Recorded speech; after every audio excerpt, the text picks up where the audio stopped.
कहानी की शुरुआत 6 स्टूडेंट्स से होती है जिन्हें फोरेंसिक के आखिरी एग्जाम की ट्रेनिंग के लिए एक सुनसान जगह ले जाया जा रहा था। इस टीम में मेगन, उसका बॉयफ्रेंड डैनियल और उनके 4 दोस्त जोश, पैट्रिक, लॉरी और केट शामिल थे। वो जगह घने जंगल के बीचों बीच थी। कई साल पहले इसी जंगल में एक जेल हुआ करता था, लेकिन अब वो जेल खंडहर बन चुका था क्योंकि एक बार यहाँ एक भयानक हादसा हुआ था जिसमें कई कैदी मारे गए थे।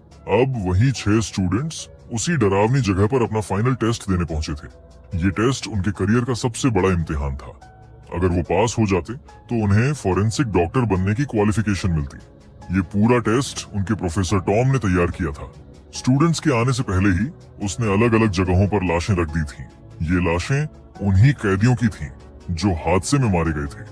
अब स्टूडेंट्स का काम था उन लाशों को ढूंढना, उनकी जांच करना और पूरी रिपोर्ट तैयार करके प्रोफेसर टॉम को सौंपना। उसी रिपोर्ट के आधार पर तय होना था कि कौन पास होगा और कौन फेल। इस तैयारी में उस एरिया का ऑफिसर भी टॉम की मदद कर रहा था। उसने लाशों को सही जगहों पर रखने में टॉम का साथ दिया। जब सब काम पूरा हो गया तो ऑफिसर वहां से चला गया और टॉम से बोला कि वो अगले सुबह उन्हें लेने वापस आएगा। उसके बाद टॉम का असिस्टेंट ब्रैड गाड़ी लेकर पहुंचा। उसने स्टूडेंट्स को रास्ते से पिक किया और उन्हें जंगल के बीच बने एक पुराने कैबिन की ओर ले गया, जहां प्रोफेसर टॉम पहले से ही उनका इंतजार कर रहा था। जैसे ही बच्चे टॉम के पास पहुंचे, उसने सबको उनके टेस्ट के बारे में समझाना शुरू किया। टॉम ने कहा कि उन्हें 3 टीमों में बांटा जाएगा। हर टीम में 2-2 लोग होंगे और दोनों को मिलकर काम करना होगा। उसने सभी बच्चों के मोबाइल ले लिए और उन्हें सिर्फ वॉकी टॉकी दिया। अब उसी की मदद से बच्चे टॉम से संपर्क कर सकते थे। फिर टॉम ने ब्रैड को शेड से वॉकी टॉकी लाने भेजा। शेड में पहुंचकर ब्रैड को ड्रग्स लेने की तलब हुई। जैसे ही उसने ड्रग्स जलाने के लिए माचिस जलाई, गलती से वहां रखा एक डिब्बा गिर गया। उस डिब्बे में रखा केमिकल कुछ वॉकी टॉकी पर फैल गया, जिससे वे खराब हो गए। ब्रैड ने तुरंत सामान बचाने की कोशिश की, लेकिन तब तक नुकसान हो चुका था। डांट खाने के डर से उसने टॉम को इस बारे में कुछ नहीं बताया और वही खराब वॉकी टॉकी बाकी बच्चों को दे दिए। इसके बाद टॉम ने सभी बच्चों से कहा कि वे जल्दी से अपनी अपनी टीम बना लें, क्योंकि उनके पास सिर्फ अंधेरा होने तक का समय था। उसी वक्त तक उन्हें अपनी अपनी रिपोर्ट तैयार करनी थी। ये सुनकर बच्चों ने तुरंत टीमें बना ली। पहली टीम में थे डेनियल और पैट्रिक, दूसरी टीम में थे जॉश और ब्रैड, तीसरी टीम में थी मेगन और केट। टीमें बनते ही बच्चे अलग अलग दिशाओं में निकल पड़े। दूसरी तरफ टॉम अपने कैबिन में बैठ गया और मॉनिटर पर उनकी हर हरकत पर नजर रखने लगा। उसने हर एक लाश के पास कैमरे लगा रखे थे ताकि वो स्टूडेंट्स की जांच और काम करने का तरीका साफ साफ देख सके। पहली टीम को एक कार के पास भेजा गया जहां कार के अंदर एक लाश रखी थी। दूसरी टीम को एक बस की तरफ भेजा गया और तीसरी टीम को एक झील के पास भेजा गया। इसी बीच ब्रैड स्टूडेंट्स के लिए खाना बना रहा था। तभी उसे कुछ अजीब लगा। उसने देखा कि वहां रखी कुछ चीजें गायब हो गई थीं। ये सोचकर वो हैरान रह गया कि जब यहाँ उसके अलावा और कोई नहीं है तो चीजें गायब कैसे हो सकती हैं।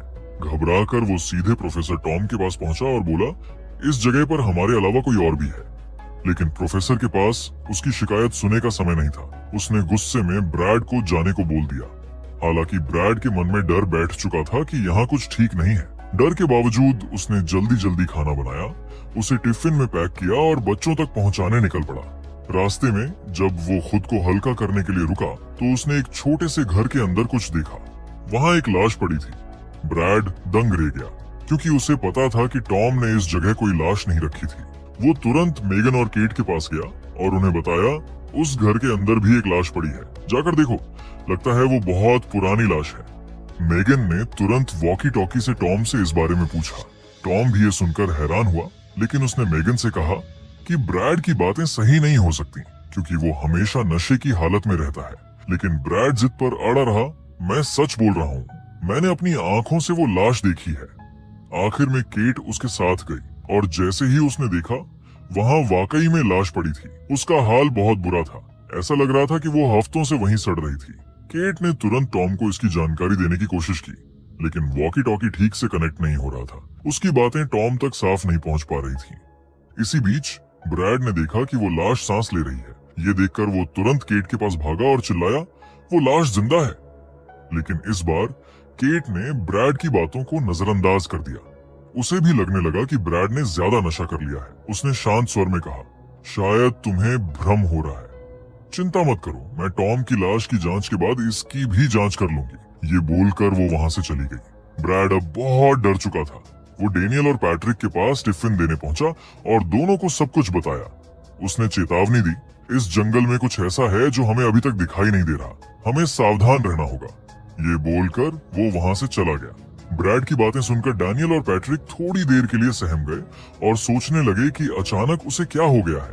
फिर भी दोनों ने तय किया कि वे लाश की जांच करेंगे। जांच पूरी करने के बाद उन्होंने वॉकी टॉकी से अपनी रिपोर्ट टॉम तक पहुंचाने की कोशिश की, लेकिन कनेक्शन नहीं हो रहा था। ये देखकर वे दोनों कैबिन की ओर लौटने लगे। चलते चलते अचानक पैट्रिक नीचे गिर पड़ा। उसी समय उसने दूर एक आदमी को भागते हुए देखा। उसने आंखें मलकर फिर देखा, लेकिन इस बार वहां कोई नहीं था। पैट्रिक भी अब डर गया था। उसने डेनियल को ये बात बताई। डेनियल ने उसे दिलासा दिया और कहा, लगता है तुम भी ब्रैड की बातों से ज्यादा डर गए हो। टेंशन मत लो, हमारे अलावा यहाँ और कोई नहीं है। फिर वे दोनों कैबिन की ओर बढ़ गए। दूसरी ओर मेगन अपना काम पूरा करने के बाद एक खाली कैबिन में बैठ गई और अब तक लाश से मिले सभी डेटा को लिखने लगी। इसी बीच केट उस घर में पड़ी लाश के बारे में जानकारी लेने गई, लेकिन जैसे ही केट घर के पास पहुंची उसे हैरानी हुई। लाश वहां नहीं थी। वो समझ ही नहीं पा रही थी कि लाश अपने आप कैसे गायब हो गई। जब उसने टॉम से संपर्क करने की कोशिश की तो फिर से उसे कोई सिग्नल नहीं मिला। उधर ब्रैड भी कैबिन की ओर लौट रहा था।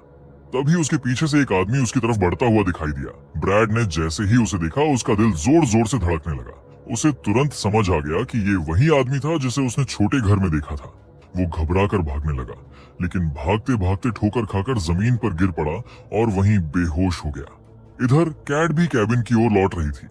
थोड़ी दूर आगे बढ़ने पर उसने अचानक दूर किसी आदमी को खड़ा देखा, लेकिन वो इंसान जैसा बिल्कुल नहीं लग रहा था। वो पूरी तरह सोललेस दिखाई दे रहा था, मानो कोई ज़ॉम्बी हो। उसे देखकर केट डर के मारे वहां से भागने लगी। ज़ॉम्बी भी उसका पीछा करने लगा। भागते भागते केट झाड़ियों में फंस गई और उसका हाथ एक झाड़ी में अटक गया। तभी ज़ॉम्बी उसके पास आया और सबसे पहले उसकी उंगलियों पर हमला किया, फिर धीरे धीरे उसके हाथ की ओर बढ़ा। केट दर्द से चिल्ला रही थी और अंत में ज़ॉम्बी ने उसके गले पर हमला किया और उसे पकड़ने की कोशिश की, लेकिन केट में अभी भी जान बची थी। वो जैसे तैसे ज़ॉम्बी को अपने से दूर धकेलती हुई रेंगती हुई आगे बढ़ी। इस बार ज़ॉम्बी उस जगह फंस गया और केट वहां से सुरक्षित निकल गई। जब जॉश और लैरी बस के नीचे पड़ी लाश की जांच कर रहे थे, तभी उन्होंने वहां से एक साया सा गुजरते हुए देखा। वे पहले ही इस काम से डरे हुए थे और अब और भी घबरा गए।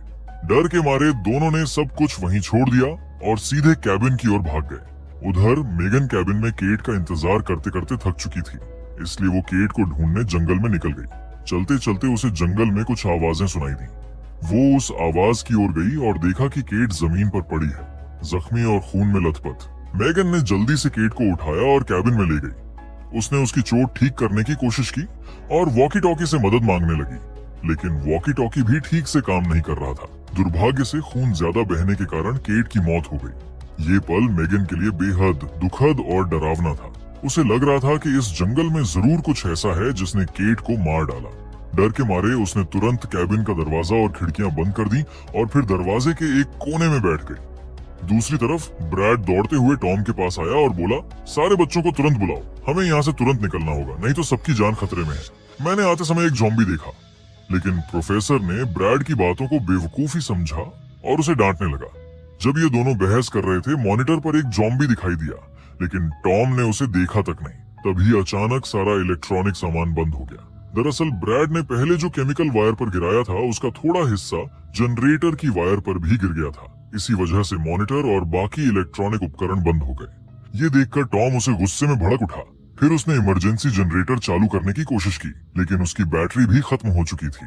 उधर डैनियल और पैट्रिक वापस कार के पास पहुंचे क्योंकि उनका कुछ जरूरी सामान वहीं रह गया था। लेकिन वहां पहुंचते ही उन्होंने देखा कि कार में पड़ी लाश आधी खाई हुई थी। डैनियल को लगा कि ये किसी जंगली जानवर का काम है, लेकिन पैट्रिक को ऐसा नहीं लगा और डर के मारे वो वहां से भाग खड़ा हुआ।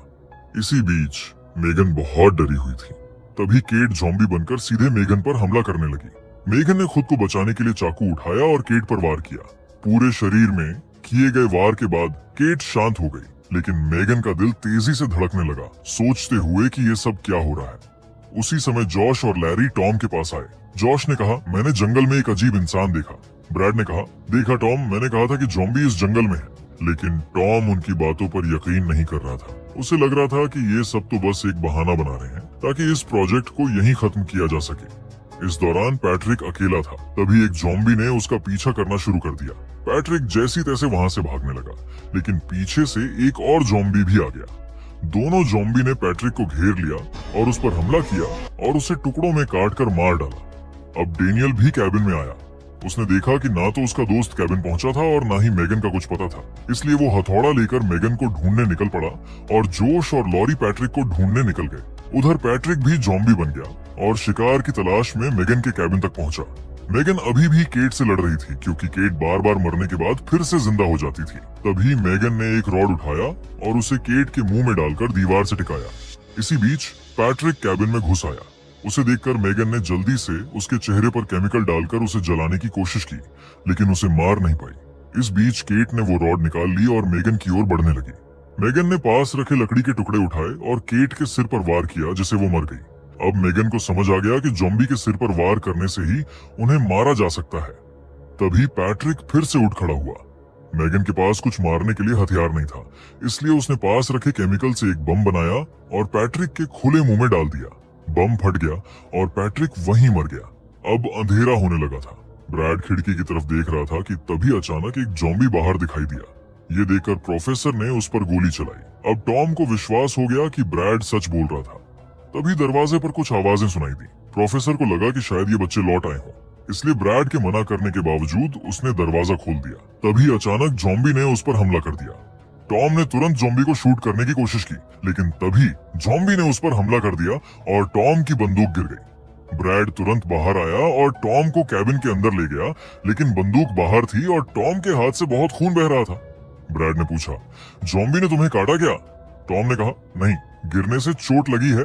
दूसरी ओर मेगन ने तय कर लिया कि उसे यहाँ से बचकर निकलना होगा। उसने अपने दोस्त की लाश से निकली लकड़ी उठाई और कैबिन से बाहर निकलते ही पास खड़े ज़ॉम्बी को अपनी ओर आकर्षित करने लगी। फिर वो एक कोने में छिप गई।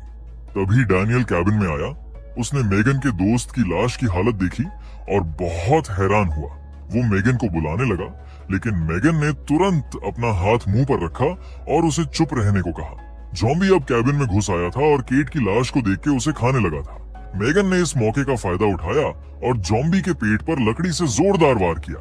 डैनियल ने भी ज़ॉम्बी के सिर पर वार किया, लेकिन हमला सही तरह से नहीं लगा, इसलिए ज़ॉम्बी मारा नहीं गया। ये देखकर मेगन और डैनियल डर के मारे तुरंत वहां से भाग निकले। उधर टॉम ने ब्रैड से कहा कि वो कैबिन में रहे और खुद बंदूक लेने के लिए बाहर निकल गया। बाहर जाकर उसने देखा कि किचन के अंदर एक ज़ॉम्बी मांस खा रहा था और तबाही मचा रहा था। ये देखकर टॉम धीरे धीरे ज़ॉम्बी की ओर बढ़ने लगा ताकि उसे मार सके। कैबिन के अंदर खून की गंध से एक और ज़ॉम्बी नीचे पहुंच गया और कैबिन को तोड़ने लगा। ब्रैड डर के मारे चीखने लगा और प्रोफेसर को आवाज देने लगा, लेकिन प्रोफेसर किचन में मौजूद ज़ॉम्बी पर गोली चलाने में व्यस्त था। आखिर में गोली किचन वाले ज़ॉम्बी के सिर में लगी और वो मर गया। लेकिन इसी बीच कैबिन में ब्रैड को दूसरा ज़ॉम्बी पकड़ लिया। ब्रैड की चीखें प्रोफेसर तक सुनाई दी, लेकिन जब तक वो कैबिन तक पहुंचता, ज़ॉम्बी ब्रैड को कैबिन से बाहर घसीट ले गया। दूसरी ओर मेगन और डेनियल ज़ॉम्बी से भागते हुए एक जगह पहुंचे, जहां उन्होंने ब्रैड को बहुत बुरी हालत में पाया और उनकी आंखों के सामने ही ब्रैड ने अपना दम तोड़ दिया। मेगन चाहती थी कि वो ब्रैड को ज़ॉम्बी बनने से पहले सिर पर वार कर दे, लेकिन डैनियल ने उसे रोका और मेगन को लेके वहां से भाग गया। जैसे ही वे वहां से दूर गए, ब्रैड फिर से जिंदा हुआ और अब पूरी तरह एक ज़ॉम्बी बन गया। भागते भागते वे बस तक पहुंचे। प्रोफेसर भी वहां आया और बाकी बच्चों के बारे में पूछा। मेगन ने कहा, हमारे 3 दोस्त ब्रैड के साथ मारे गए, हम दोनों जिंदा हैं, बाकी 2 का हमें कोई पता नहीं। प्रोफेसर ने उन्हें बस के अंदर रहने को कहा और बोला कि वो बाकी बच्चों को ढूंढता है। साथ ही उसने मेगन को अपनी बंदूक दे दी। मेगन अब पूरी तरह टूट चुकी थी। डैनियल ने उसे दिलासा दिया और बोला, जब तक मैं हूं तुम्हें कुछ भी नहीं होने दूंगा। इधर जोश और लारी, जो अब तक जिंदा थे, ज़ॉम्बी के पीछे भागने से अपनी जान बचाते हुए भाग रहे थे। ज़ॉम्बी ने उन्हें पकड़ने की कोशिश की, लेकिन दोनों ने अपने पास रखी कुल्हाड़ी से उस पर वार किया और उसे पीछे छोड़ दिया। फिर भी ज़ॉम्बी उनका पीछा करता रहा और वे भागते भागते जंगल के उस हिस्से में पहुंच गए जहां कई और ज़ॉम्बी मौजूद थे। किसी तरह वे बचकर बस तक पहुंचे और दरवाजा बंद कर लिया। अब ज़ॉम्बी बस पर हमला करने लगे और दरवाजा तोड़ने की कोशिश करने लगे, लेकिन जोश ने किसी तरह बस चालू की और वहां से निकल गया। एक ज़ॉम्बी बस से चिपक गया था, जिसे लारी ने लात मारकर नीचे गिरा दिया। उधर मेगन और डेनियल को बस की आवाज सुनाई दी। वे सुनकर बाहर निकले, लेकिन तभी ब्रैड, जो ज़ॉम्बी बन चुका था, उन्हें देख लिया और उनकी ओर दौड़ पड़ा।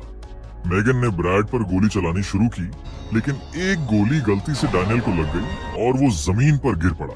ब्रैड उसे काटने ही वाला था कि मेगन ने तुरंत उसके सिर पर गोली मार दी और उसे मार गिराया। इसके बाद मेगन ने डैनियल को उठाया, माफी मांगते हुए उसे संभाला और फिर वे दोनों वहां से भाग गए। रास्ते में उन्हें बस मिल गई। मेगन ने डैनियल को बस में बिठाया और वे दोनों वहां से निकल पड़े। रास्ते में जो भी ज़ॉम्बी उनके सामने आते, जॉश उन्हें कुचलता हुआ आगे बढ़ता रहा। लेकिन तभी एक बहुत ताकतवर ज़ॉम्बी उनके रास्ते में आ गया। जॉश ने बस उसे रौंदने के लिए आगे बढ़ाई, लेकिन ज़ॉम्बी नहीं मरा। ये देखकर जॉश ने बस रिवर्स में लेने की कोशिश की, लेकिन अब बस चालू हो नहीं रही थी। तब ज़ॉम्बी ने बस का शीशा तोड़कर अंदर प्रवेश किया और लैरी को पकड़ लिया। इसी समय बस चालू हो गई, लेकिन ज़ॉम्बी ने लैरी को अभी भी पकड़ रखा। इस अफरा तफरी में बस अंततः एक कैबिन से टकरा गई और लैरी वहीं मारा गया। लैरी की मौत देखकर जॉश सदमे में चला गया, लेकिन उनके पास समय नहीं था। मेगन ने उसे बस तुरंत चलाने के लिए कहा। तभी बस के अंदर वही ज़ॉम्बी मेगन पर हमला करने लगा। वह उसे मार ही देता कि डैनियल ने गोली चलाकर ज़ॉम्बी के सिर में मारा और उसे मार गिराया। बस अब फिर से चल पड़ी। जॉश अभी भी सदमे में था और उसका ध्यान भटक गया, जिससे बस का एक्सीडेंट हो गया। एक्सीडेंट के बाद सभी ने जैसे तैसे खुद को संभाला, लेकिन जोश का पैर टूट गया था और वो बुरी तरह घायल हो गया था। मेगन ने तुरंत उसका इलाज किया और उसकी हड्डी जोड़ दी। इसके बाद तीनों वहां से निकल गए और कुछ ही सेकंड बाद पेट्रोल लीक होने के कारण बस धमाके के साथ फट गई। अब तीनों पास के एक घर में पहुंचे। डैनियल आराम करने लगा और मेगन अपने दोस्त के साथ पहरा देने लगी। तभी एक ज़ॉम्बी वहां आ गया। मेगन ने उस पर गोली चलाई, लेकिन कोई भी गोली उसके सिर पर नहीं लगी। ज़ॉम्बी पीछे से आकर उस पर हमला करने लगा। मेगन ने फिर से गोली चलाई, लेकिन गोलियां खत्म हो गईं। ज़ॉम्बी ने उसे पकड़ लिया। तभी जोश ने पास रखी एक लकड़ी उठाई और सीधे ज़ॉम्बी के सिर पर मार दी, जिससे मेगन की जान बच गई। सुबह होने पर प्रोफेसर उनके पास पहुंचा। थोड़ी देर बाद वही ऑफिसर अपनी कार लेकर आया। जैसे ही वो आया, प्रोफेसर गुस्से में उसे पकड़कर जोर से बोला, सच सच बता, इस जंगल में क्या हुआ था और यहाँ कैदी ज़ॉम्बीज कैसे बन गए थे? ऑफिसर को मन न होने के बावजूद सच बताना पड़ा। वो काला केमिकल असल में कैदियों पर किए जाने वाले गुप्त प्रयोगों के लिए था, लेकिन प्रयोग फेल हो गए और इसके परिणाम स्वरूप सभी कैदी ज़ॉम्बी में बदल गए। तभी वहां एक ज़ॉम्बी दिखाई दिया। ये देखकर प्रोफेसर गुस्से में ऑफिसर को धक्का देकर उसे ज़ॉम्बी के आगे फेंक दिया और बाकी सभी को लेकर ऑफिसर की कार में बैठ गया। जैसे ही उसने कार चालू करने की कोशिश की, उसने देखा कि चाबी वहां नहीं थी। उसी समय ज़ॉम्बी उनकी कार की ओर बढ़ने लगा और इसी के साथ ये मूवी यही खत्म होती है। अगर आपको एक्सप्लेनेशन अच्छा लगा हो तो वीडियो को लाइक और कमेंट जरूर करें। ऐसी ही और मजेदार और अनोखी कहानियों के लिए चैनल को सब्सक्राइब करना ना भूलें।